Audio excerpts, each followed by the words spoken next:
Won't work. I don't have much stuff to begin with. If you keep scaring me like this and making me vomit, I'll be dried up after a few times. What use will you be to me then? You'll just leave me. You might as well just kill me. Do you really think I'm such a heartless and ungrateful person? You're not just heartless, you're ruthless, Perseus corrected gently.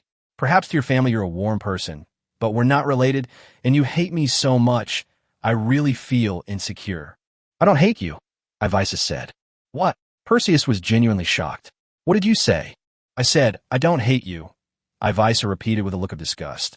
Although at first I did think you were a hopeless scumbag, after spending so many days together I've discovered.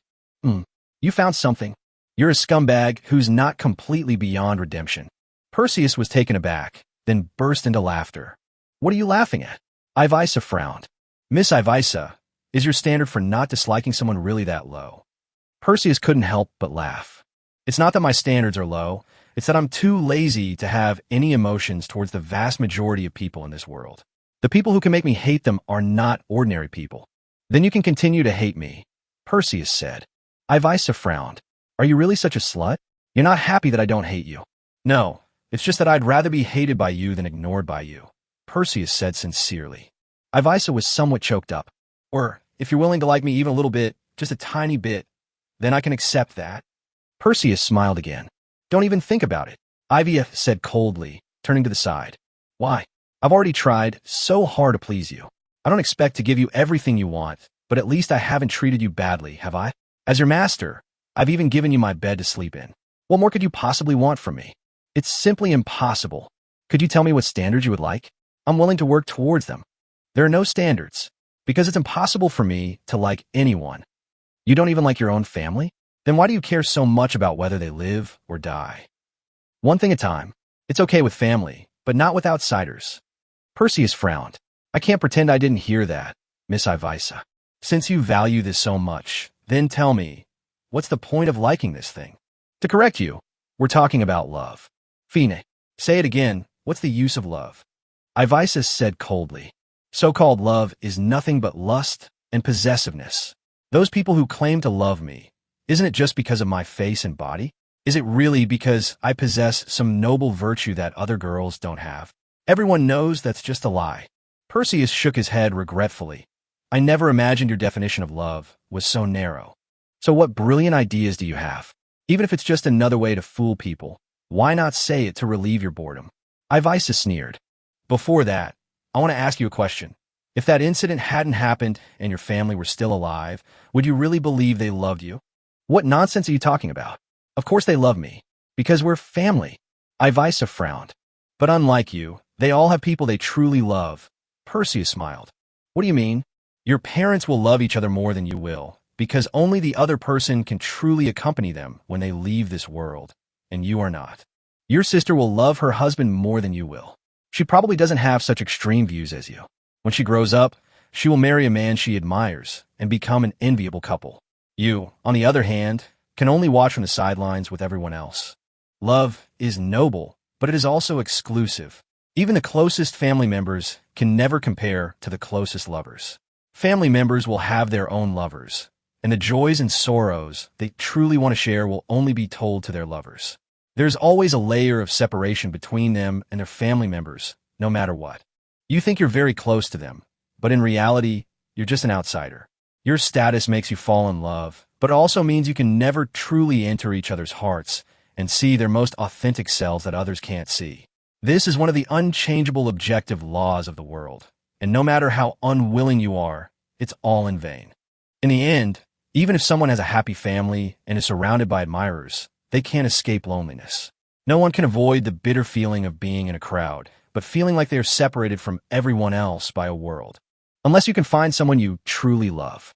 Ivaisa frowned deeply, unable to refute him for a moment. The true function of love is actually an incredibly strong bond that powerfully connects two otherwise unrelated individuals, making them feel like one person. Talking about the physical body or interests is a defilement of love. To put it simply, not wanting to be alone is perhaps a more appropriate description. Even if what you say makes sense, I don't need it. Ivaisa said coldly. Darling, any declaration that doesn't require love is actually a way of whining for love, even if you don't realize it yourself. Perseus said with a smile. This time you're being extreme. I'm not afraid of loneliness. So why do I need love? If you're not afraid of being alone, why are you so determined to save your family? Because I love them. But then you say that's not true love, that true love must arise between two people who were originally unrelated. Ivaisa shook her head, very seriously. No one has ever made me feel this kind of love. Even the upright and courageous Prince Jerome. Jerome is a good man, but I don't love him. Even the noble crown Prince Andre. Oh, I almost forgot. He was once your fiancé. That was just an arrangement by the elders. I'm not interested in Andre himself. TSK. These two are among the best men in our academy. Countless girls admire either of them and would give everything for them. Yet you're not even a little bit moved by them. So you should understand that even I don't love them, let alone others. Ivaisa said calmly. And what about me? Perseus asked. I don't usually swear, Ivaisa said with a dismissive and aloof air. But I genuinely believe I have some selling points, so why don't I tell you in detail? No need. I don't want to hear it. But you clearly need my love. Why don't you think about it again? No matter how many times I think about it, my answer will not change. Don't joke around. Even if you threaten me with those secrets, I can't love you. At most, I'll just let you have my body. So that's how it works? Then Ivaisa's gaze gradually turned cold.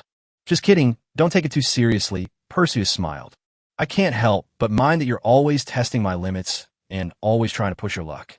You really know me well. Could it be that you have a crush on me? If you keep spouting this nonsense, I'm going back. Ivaisa was completely fed up. Well, it seems I have to get serious, Perseus said, his eyes clear and his smile radiating self-assurance. Miss Ivaisa, you need my love. Reason? Because even if you don't really need love, you need hate. In short, right now you need a powerful force that can support you to keep going, don't you? Yes. But what does that have to do with whether I need your love or not? Because I can take the place of all love and hate and support you to keep going. From now on, you will no longer need to be confused about what you are doing or what the final result will be. You just need to watch me. Perseus gazed intently at her and spoke in a very soft voice. But do you really have that ability? Ivaisa asked coldly. I think I am. Of course, you have good reason to doubt me. However, I sincerely suggest that you keep your opinion to yourself, set aside your prejudices, and continue to pay attention to me until you make your own judgment. But I still don't think it has anything to do with whether or not I need to love you. We're just exchanging benefits. Because the path you've chosen is extremely difficult. And for me to support you, mere exchanges of benefits are far from enough. Then you can leave anytime. Anyway, I can get by on my own even without you. But if it weren't for me, where would you be now? How could you have such a stable life?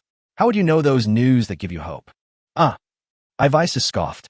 I still can't confirm whether what you said is true or false. Let's put that aside for now, Miss Ivaisa. Why don't you listen to my selling points instead? Perseus said earnestly.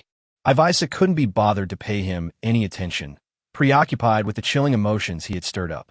Perseus said to himself, I have neither the noble character of Prince Jerome nor the noble status of Crown Prince Andre.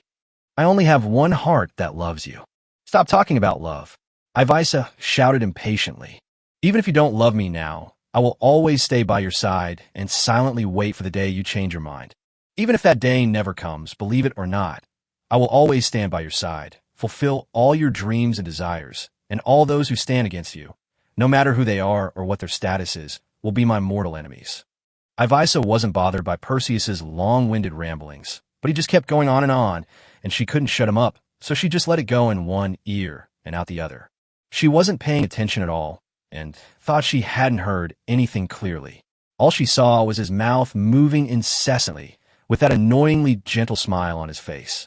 But his gaze, calm yet burning with intensity, like surging lava in the ocean, was something she could never ignore. He finally finished speaking, and she thought she would feel relieved. But in that instant, her agitated and aching heart suddenly calmed down. There was no sadness, no pain, no anger. There was neither love nor hate. It was very peaceful. So calm was she that she seemed to have transformed into clear, empty water, perfectly reflecting the image of another person. This feeling was unprecedented. I couldn't say I liked it, nor could I say I disliked it. It was just very strange and subtle. It seemed to happen in an instant, forcing her to immediately confirm something she needed to confirm. Those gentle words, which she thought she hadn't heard clearly, yet which she had memorized every single one of. You said you'd stand by my side no matter what. Ivaisa asked coldly. Yes, Perseus said calmly. Even if I don't love you? Even if you don't love me? Without any warning, Ivaisa hugged Perseus for the first time, her movements swift and lightning fast, even before she herself had a chance to react. This was illogical, but she didn't want to think about it and let her instincts dictate everything. It forcefully took over his lip. Obedience plus 20. Current compliance level, 42. Chapter 53A, Failed Showdown. Standing in front of that door, Andre was lost in thought for a long time before finally raising his hand and knocking. Each sound drowned out his pounding heart. Who's outside? Father, it's me. Come in. Andre pushed open the door and entered. He was still somewhat dazed until then, but the moment he met his father's gaze, all his distracting thoughts vanished instantly. The Emperor was slightly surprised, yet couldn't help but chuckle upon seeing Andre's bruised and swollen face and his serious expression. My child, what's wrong? Did you get into a fight with another kid? I had a little argument with Jerome, but it wasn't his fault. Please don't take it to heart, father. Andre stood ramrod straight, despite his face being covered in injuries. Let me guess, is it for Ivaisa again? The Emperor smiled calmly. Yes, it's for Ivaisa. Andre remained expressionless, his tone firm. More than half a month has passed, and this is the first time I've heard this name from you. The Emperor was helpless. Andre, you are my most beloved child. How could I not know your feelings for her? If you had discussed this with me earlier, there might have been room for negotiation. But it's too late now. Everything is set in stone, and even your father, the Emperor, cannot change it. Andre knelt on one knee. Please forgive my cowardice, father. When Ivaisa was in distress, I truly did not have the courage to plead for anything from you, not even to say a word for her. This end is my own fault. You have such awareness. So even though I was indeed disappointed by your cowardice, I have no complaints. But the Emperor looked troubled. It's all right, father. I'm asking to see you not so that you can take Ivaisa back from someone else. That person is someone I respect. It's not right or wrong, nor is it my honor as your son, to do something so despicable and put you in a difficult position, Andre said in a deep voice. Then why did you come to me? The Emperor gestured to a chair. Sit down and tell me slowly. There's no need for too much formality between father and son. Andre remained motionless. I wish to resign my position as crown prince. The Emperor didn't react much. He looked up at the ceiling, rubbed his temples, and said softly, Anyway, let's sit down and talk about it. The Emperor's calmness made Andre tremble. He looked up in disbelief. Father, I said, sit down. The Emperor said expressionlessly. Yes, your majesty. Andre sat down, outwardly calm but inwardly trembling. However, even so, he did not want to back down. Tell me, what made you come up with such an absurd idea? The Emperor put down the poetry collection and expressed his keen interest in Andre, asking, Has someone said something to you? No one guided me. I wanted to do it myself, because I discovered that this was what I truly wanted to do. How humorous. What my precious son really wants to do is rebel against his father's arrangements, the arrangements of an emperor. The Emperor chuckled very softly. I am sorry. Father, I'm sorry. Your Majesty, I have failed your expectations. Andre bowed his head deeply. Then what exactly made you want to disappoint me? The Emperor asked casually. Ivaisa. Andre remained silent. What's wrong? I thought that the fact that you dared to tell me these things meant you had made all the plans. Why are you silent now?